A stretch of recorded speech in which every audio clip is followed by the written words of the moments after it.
Hello everyone, this is Praful Sharma, Biology Lecturer, TUP School Amet. Let's start our today's session with chapter number 2, Biological Classification. In last session, we discussed kingdom Monera. Actually, we are talking about the 5 kingdom classification given by R.H. Whitaker, and we are done with the Monera kingdom. In today's session, we will talk about Kingdom Protista in detail. Kingdom Protista, what makes the kingdom different from other is that there are Moneras, there are Monerians. We clearly know now that what kind of animals, what kind of livings can be categorized as Monerians. We also know that what kind of organisms can be considered as fungi, as plants, or as animals. But if some organisms are there, they looks like a plant but they are not actually a plant. If they looks like an animal but they are not actually an animal. If they looks like a fungi but they are not actually a fungi. Or even sometimes they look like a Monerian but they are not a Monerian. So if there are confusing organisms, we cannot put them in any category. Then we have a connective link between all of them, and that is the kingdom Protista. The kingdom Protista is for all those kind of confusing organisms. All single-celled eukaryotic means they are single-celled but still they are having a very well-defined nucleus, double membrane bound cell organelle. A complex structure of a cell is generally seen in these organisms under the kingdom Protista. This kingdom forms a link between other kingdoms of plants, fungi and animals. Let us talk some characteristic feature of kingdom Protista, which includes all unicellular and colonial eukaryotes. Unicellular means they are of single cell. Colonial means they used to live in colonies. They are not single living. Most of them are aquatic, forming plankton. Okay, if you can able to recall, after raining, some areas where which are filled with water, you can see a cover on the surface of water, a green color mat like structure is there. That is a plankton, and maximum of that plankton is nothing but Protistas. Mode of nutrition may be photosynthetic. They can make their own food sometimes, some of them. Saprophytic, some of them feeds on dead or decayed items. Parasitic, they completely depends on the host. Or holozoic, that means they ingest and digest, and in this way they uses their mode of nutrition. Flagella, which is a locomotive organ, if it is present, are 11 stranded and 9+2 arrangement. We will talk about this thing in another video. Genetic material consists of 2 or more DNA molecules. Here we have a picture of kingdom Protista, which this picture can simply explain what kingdom Protista is all about. See, the animal-like paramecium is there.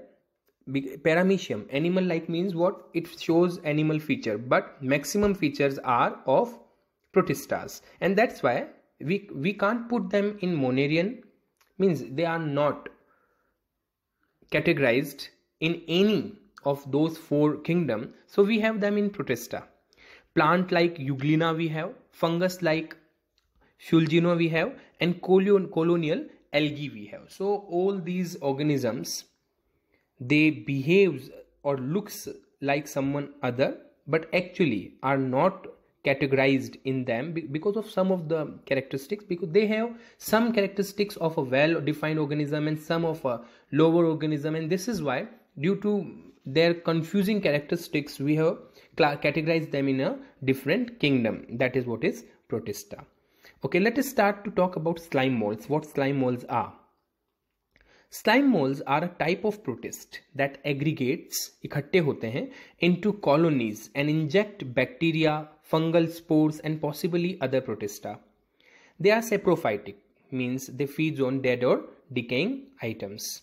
Under favorable condition, they form aggregation called plasmodium, which produces fruiting bodies bearing spore. The cell wall of spore contains cellulose. The spore are dispersed by air current, and this is how the slime mold generally grows, with the help of air. Their spores move one place to another and then they starts growing over that area. In example, you can see two pictures and two examples are there. One is Physarum and another is Fuligo. So these structures, these are the examples of slime molds. This is how, look at their structure. They somewhat looks like a plant, but actually not. So they are having a simple body structure, but a very complex. This means they are unicellular, colonial, living in a group, but still are eukaryotic.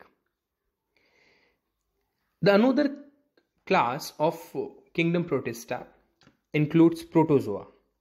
These are heterotrophic organisms, means they depend on someone others for their food, which are found in the form of parasites. All of them are parasitic. They live in someone other's body.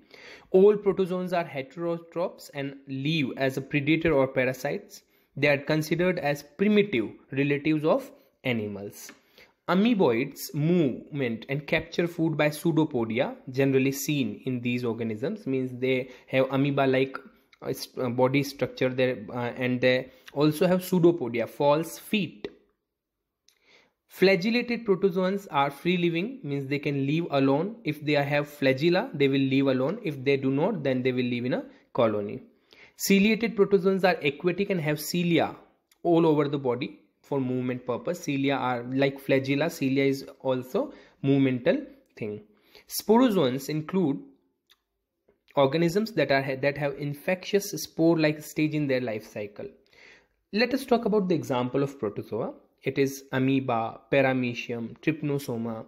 These are some of those protozoans which can be considered as protistians. Euglenoids is another class of these protistas. These organisms called euglenoids are the algal phylum, means they behave and looks like algae, or they should be in the plant kingdom, but due to main features of their are as of unicellular. Like in plant kingdom, you can't put a plant which is unicellular in a plant kingdom, because plant kingdom's basic feature is multicellular organism and they are unicellular. That's why we need to put them into a different kingdom, that is Protista is there, and we term them as euglenoids. Because of flexible cell covering, euglenoids move about freely. And look at the example here. Two examples we have Euglena and Ficus. The next class which includes in this kingdom is Chrysophyta. This group of kingdom Protista includes golden algae. They are of like quite golden in color, or sometimes they are also called desmids, and diatoms are also included in this. These are extremely microorganisms and run over with the water current. They are very tiny, completely aquatic, and they move from one place to another place with the help of water currents. The cell walls of these organisms have a deposition of silica, so they do not decay easily. Freshwater or marine microscopic planktons are generally seen. And look at the diagram. We have included two organisms, diatoms and desmids. You can see a diatom, it looks somewhat like an algae, and the desmid, look at the desmid, it is quite golden in color. That is what is called golden algae. All these organisms we have talked today, they all comes under the kingdom Protista. This kingdom, a special feature, that is the characteristic feature of this kingdom, is that all these organisms are unicellular. Still they are eukaryotic, means their body, obviously their body is made up of only one cell, but that one cell contains everything. Means cell is just like a multicellular organism's cell, but it is not multicellular. That's why we can't put these organisms, we can't put them in Monera, because Monera is unicellular but prokaryotic organism.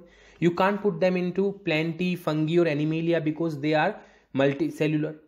These organisms are unicellular, but they have a well-defined nucleus, and that's why they are eukaryotic. So eukaryotic unicellular organisms comes under the category of kingdom Protista. Here